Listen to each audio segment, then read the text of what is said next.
लंबाई की है तो इसके संगत चाप की लंबाई ज्ञात कीजिए। मतलब इस जीवा के संगत आपको चाप की लंबाई बतानी है, जबकि जो वृत्त है उसका जो व्यास है वो कितना है 40 सेंटीमीटर। अच्छा, व्यास का आधा होती है त्रिज्या। जैसे मैं यहाँ पे एक चित्र बनाऊं, आप ध्यान से देखना है इस क्वेश्चन को। ये वृत्त है जिसका व्यास कितना है 40 सेंटीमीटर, ये हमने केंद्र मान लिया वृत्त का। ये इसकी एक जीवा होगी, इस जीवा की जो लंबाई है वो कितनी है 20 सेंटीमीटर। ठीक है, 20 सेंटीमीटर लंबाई की जीवा है। वृत्त का व्यास कितना है 40, तो वृत्त की त्रिज्या कितनी होगी, इस केंद्र से यहां तक की जो दूरी है ये इसकी त्रिज्या होगी, त्रिज्या भी 20 हो जाएगी क्योंकि व्यास 40 है। ऐसे ये 20 होगा और ये 20 होगा, 20 सेंटीमीटर। ठीक है, ये यहां से यहां तक की दूरी, इसको मैंने मान लिया ए बी जीवा है, ये जीवा की लंबाई होगी। अब ये त्रिभुज बन रहा है ओ A B, O A B एक त्रिभुज है जिसकी हर भुजा कितनी है 60 है। तो अगर त्रिभुज की प्रत्येक भुजा समान हो गई तो कैसा त्रिभुज हो गया, समबाहु। और समबाहु त्रिभुज का जो अंतः कोण होता है वो कितने का होता है 60 डिग्री का। ये भी 60 होगा, ये भी 60 होगा और ये भी 60, ये 60 डिग्री का होगा। 60 डिग्री को रेडियन में बदल सकते हो आप, 60 degree is equal to 60 into pi upon 180 radian. Degree को रेडियन में चेंज करने के लिए हमें पाई बटे 180 का गुणा करना होगा। गुणा कर दिया आपने, ये 0 से 0 कैंसिल हो गया, 6 दिया 3, यानी pi upon 6, pi upon 3 sorry, pi upon 3 radian. ये आपका कोण आ गया, ये जो बना हुआ कोण पता है आपको, ये चाप आपको निकालना है ए बी, हमें चाप ए बी की लंबाई चाहिए। सूत्र क्या होता है, कोण बराबर चाप बटे त्रिज्या। कोण आपका कितना है पाई अपॉन 3, चाप हमें निकालना है चाप ए बी, त्रिज्या आपकी कितनी है 20, 20 का इधर गुणा हो जाएगा, यानी 20 गुणा पाई का मान लगाएंगे 22 बटे 7 गुणा 1 बटे 3 बराबर चाप ए बी। सॉल्व करो जरा इसको, कटेगा तो है नहीं कुछ, 2 दूनी 4 और 2 दूनी 4, 0 7 या 21, ये आपका आ गया चाप ए। ठीक है, कैंसिल हो रहा है कुछ, देखो नहीं कैंसिल हो रहा, ये आपका आंसर है। इसलिए चाप ए बी की लंबाई हो जाएगी 440 बटे 21। इसको हल कर दो, 440 में 21 से भाग लगा, कितनी बार जाएगा, 2 बार, 2 1 2, 2 दूनी 4, यहाँ पे 2 0, 20 में नहीं जाएगा, 0 10 गुना, यहाँ एक 0 बढ़ा लेंगे, 9 बार चला जाएगा क्या, 21 गुणा 9, 9 1 9, 9 दूनी 18, 9 10, यानी 20.9 सेंटीमीटर, ये आपका आंसर। चाहे इसे छोड़ दो या इसे, ठीक है। कोण हमारा क्या है, ये समबाहु त्रिभुज बन रहा है तो इसलिए अंतर जो कोण होगा वो 60 हो जाएगा, ये आपका चाप हो गया, ये आपकी त्रिज्या हो गई। कोण बराबर क्या होता है चाप बटे त्रिज्या। कोण आपका क्या था 60 डिग्री था, उसको रेडियन में बदल देंगे। रेडियन में बदलने के लिए क्या करना पड़ेगा, पाई बटे 180 का गुणा करना पड़ेगा, ये पाई अपॉन 3 आ जाएगा, ये पाई अपॉन 3 रख दिया हम पे, इसको कैलकुलेट कर लिया, यहां से चाप ए बी की वैल्यू। ये आपका क्वेश्चन हो गया, कौन सा क्वेश्चन नंबर 5। कौन सी एक्सरसाइज चल रही है, ये 11th क्लास की एक्सरसाइज है 3.1 ट्रिग्नोमेट्री। थोड़े से कठिन क्वेश्चन है ये, क्योंकि यहाँ पे क्वेश्चन किसमें लैंग्वेज में, उसको आपको समझना है कि क्वेश्चन क्या कह रहा है, फिर हमें ये देखना है उस क्वेश्चन में हमें क्या क्या दिया है। सूत्र आपका वही लगेगा, ये वाला कोण वाला, कोण बराबर चाप बटे त्रिज्या, angle equal to arc upon radius, ये आपको फॉर्मूला लगाना है और उसे कैलकुलेट करना है। तो इसको नोट कीजिए आप,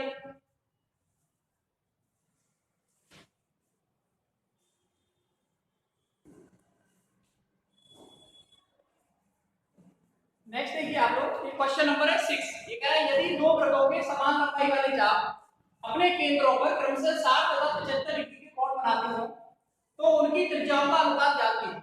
मतलब दो वृत्त हैं और एक बनाता है केंद्र पर 60 अंश का कोण चाप और दूसरे वाले का बनाता है 75 का।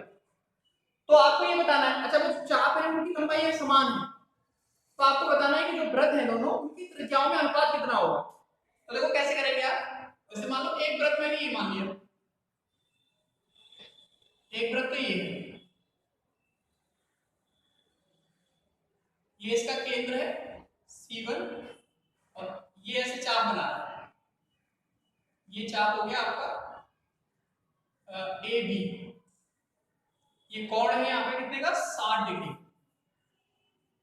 एक दूसरा वृत्त है, इसकी त्रिज्या को मान लो R1, एक दूसरा वृत्त है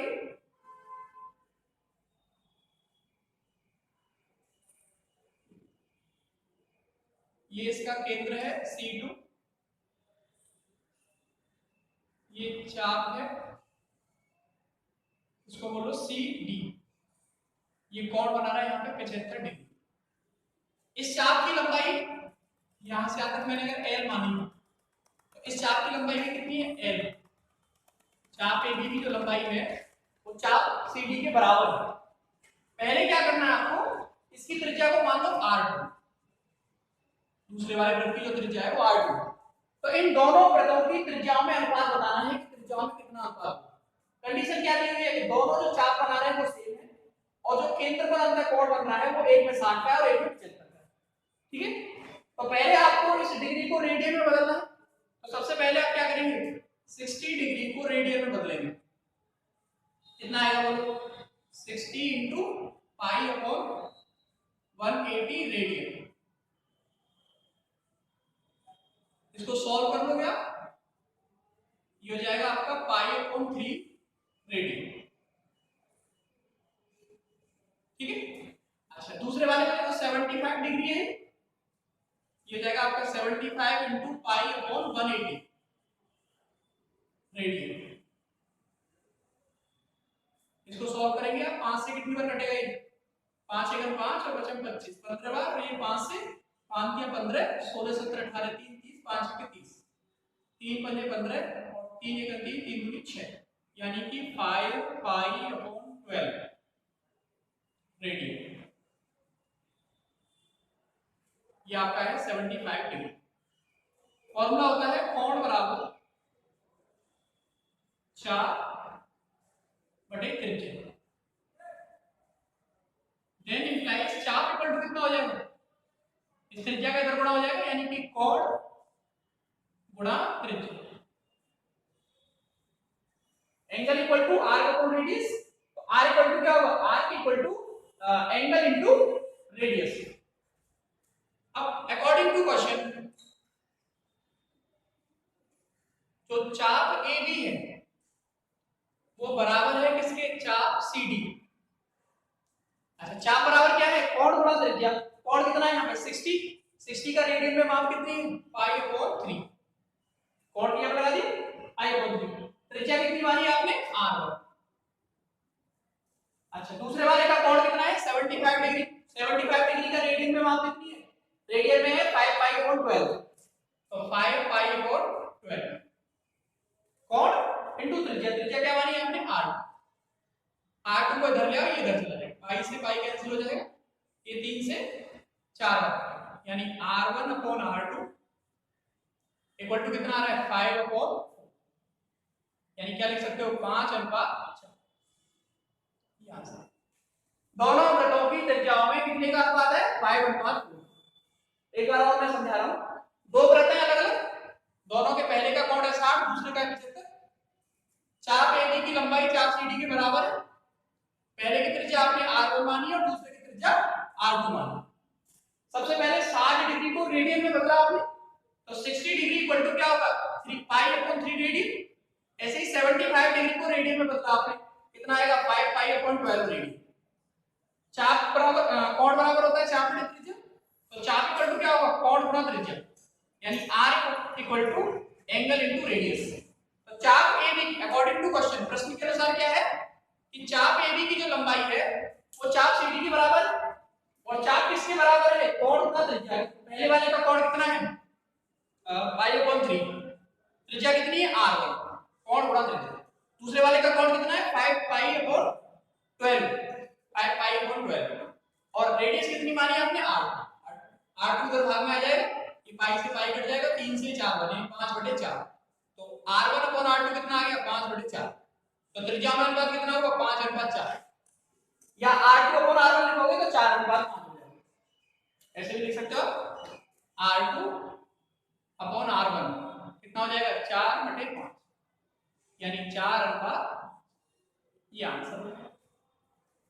ठीक है, करो जरा इसको।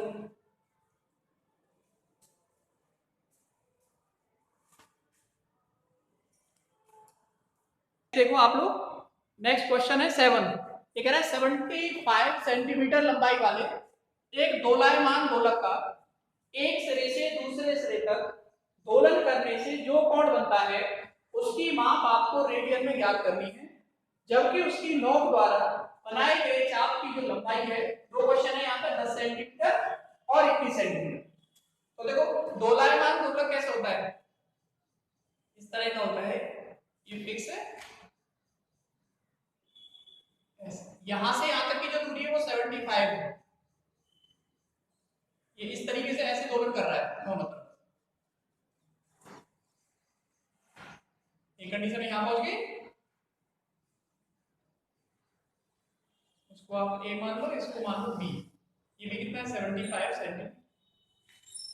तो आपको बताना है 75 सेंटीमीटर लंबाई वाले दोलायमान दोलक का एक सिरे से दूसरे सिरे तक दोलन करने से जो कोण बनता है, ये वाला कोण बताना है ऊपर, उसकी माप रेडियन में ज्ञात कीजिए, जबकि नोक द्वारा बनाए गए चाप की जो लंबाई है वो ये। तो देखो हमें क्या दिया हुआ है क्वेश्चन में, हमें दिया है चाप की लंबाई। पहले क्वेश्चन को देखो आप, चाप बराबर कितना दे रहा है 10 सेंटीमीटर। अच्छा, ये अगर ऐसे घूमेगा पूरा वृत्त बन जाएगा, तो ये त्रिज्या होगी आपकी, यानी त्रिज्या कितनी है इसकी, त्रिज्या होगी आपकी 75 सेंटीमीटर। फॉर्मूला क्या होता है, कोण बराबर चाप बटे त्रिज्या, angle equal to r upon radius. R कितनी है 10, रेडियस कितनी है 75, 5 दूनी 10, 2 बार 5 से 5 एकम 5, 2 बचेंगे 25, यानी कि 2/50 रेडियन, रेडियन में आता है आंसर। ऐसे सेकंड क्वेश्चन है, सेकंड क्वेश्चन में देखो क्या दिया हुआ है, चाप, चाप है आपका 21 सेंटीमीटर, ठीक है, और त्रिज्या कितनी है हमारी, त्रिज्या होगी 75 सेंटीमीटर, ये त्रिज्या होगी। फॉर्मूला क्या होता है, कोण इक्वल टू चाप बटे त्रिज्या। चाप आपका कितना है 21, त्रिज्या कितनी है आपकी 75, 3 से कट जाएगा, 7 से 21, 3 दूनी 6, 1 बचेगा, और 3 बचे 15, यानी 7/25 रेडियन, ये आंसर। ठीक है, यानी 3.1 एक्सरसाइज का क्वेश्चन नंबर हो गया 7। इस तरीके से जो 11th क्लास की ट्रिग्नोमेट्री की जो एक्सरसाइज है 3.1 वो कंप्लीट हो गया। इसमें आपने हर तरह का क्वेश्चन पढ़ लिया। लैंग्वेज में जो क्वेश्चन थे जिसमें आपको फॉर्मूला लगाना पड़ता था, ये वाला कोण बराबर चाप बटे त्रिज्या, ये सभी क्वेश्चन मैंने आपको करा दिए। और इससे पहले वाले थे वो भी बता दी मैंने, रेडियन को कैसे डिग्री में बनाते हैं आप, या डिग्री को आप रेडियन में कैसे परिवर्तित करते हो, ये दोनों तरीके मैंने आपको बता दिए। इससे रिलेटेड मैंने आपको एग्जांपल भी बता दिए और जितने क्वेश्चन थे एक्सरसाइज में सब करा। तो यहां तक का जो काम है, यानी 3.1 एक्सरसाइज तक का जो काम है, इसको आप लोग अपनी फेयर कॉपी में कंप्लीट कर लीजिए। पहले आगे की बातें हम तभी करेंगे और तभी समझ में आएंगी। अगर ऐसे ही आप लिखते जा रहे हो, कोई मतलब नहीं है इसे देखने का भी। जब तक आप इसको अपनी कॉपी में नहीं लिखेंगे देखते हुए, तब तक इसका कोई मीनिंग नहीं निकलेगा, क्योंकि कोई गाना नहीं कि आप इसको वैसे कान में लीड लगा के सुनते रहो। ये मैथमेटिक्स है और मैथमेटिक्स को पढ़ने का तरीका होता है उसको लिखना पड़ता है। मैथ देख के और पढ़ के कम समझ में आता है, जब आप उसे लिखते हो अपने हाथ से तब ज्यादा समझ में आता है। तो 3.1 एक्सरसाइज तक हर बच्चे की, जो भी 11th में आया है और जो भी हमारी वीडियोस को देखता है, सब बच्चों की फेयर कॉपी बन जानी चाहिए। तब तो मैं 3.2 बताऊंगा और आपकी समझ में भी आएगी, और अदरवाइज ऐसे देखने का कोई मायने नहीं। ठीक है, तो आप लोग इस काम को जरूर करेंगे। मुझे उम्मीद है कि आप लोग इस वीडियो को देखेंगे और देखने के बाद फिर इस काम को जो मैंने बताया है इसको पूरा करेंगे और फेयर कॉपी आप जरूर बनाएंगे। और हर क्वेश्चन को रफ कॉपी में एक बार अपने आप प्रैक्टिस करके देखिए। पहले खुद करो, समझो क्या कह रहे हैं क्वेश्चन, क्या करना है, क्या दिया हुआ है। फिर समझ में नहीं आ रहा है तो इस लेक्चर को देखो वीडियो से, फिर आप उसमें से नोट करो। ठीक है, तो यहाँ तक के काम को सभी स्टूडेंट कंप्लीट करेंगे और इसके आगे की जो बातें हैं वो मैं आपको इसके आगे वाले लेक्चर में बताऊंगा। तो ये काम आप कंप्लीट करिए आज। ठीक है।